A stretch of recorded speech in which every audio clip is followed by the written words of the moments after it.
વડોદરા ખાતે નેશનલ કબડ્ડી ચેમ્પિયનશિપનું આયોજન કરવામાં આવ્યું છે, જેમાં ગુજરાત અને પંજાબની મેચમાં ગુજરાતે પંજાબને ધૂળ ચટાડતું કરી દીધું હતું. ગુજરાતના 46 પોઈન્ટ થયા, તેની સામે પંજાબે 44 પોઈન્ટ કર્યા હતા. 24 થી 27 ફેબ્રુઆરી દરમિયાન 72મી senior nations men's kabaddi championship 2026 વડોદરાના સમા ઇન્ડોર કોમ્પ્લેક્સમાં શરૂ થઈ છે. ચેમ્પિયનશિપમાં દેશભરમાંથી 31 ટીમોએ ભાગ લીધો છે, જેમાં લગભગ 400 ખેલાડીઓ ટાઇટલ જીતવા માટે તીવ્ર સ્પર્ધા કરશે. Amateur kabaddi federation of India હેઠળ આયોજિત આ ટુર્નામેન્ટમાં અનુભવી ખેલાડીઓની સાથે ઉભરતા ખેલાડીઓ પણ ભાગ લઈ રહ્યા છે. પ્રો કબડ્ડી લીગ સિઝન 12માં શાનદાર પરફોર્મ કરનાર ખેલાડીઓ પણ એક્શનમાં જોવા મળશે.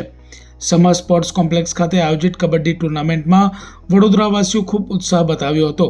કબડ્ડીની મેચમાં પૂર્વ સાંસદ રંજનબેન ભટ્ટ પણ જોવા માટે આવ્યા હતા.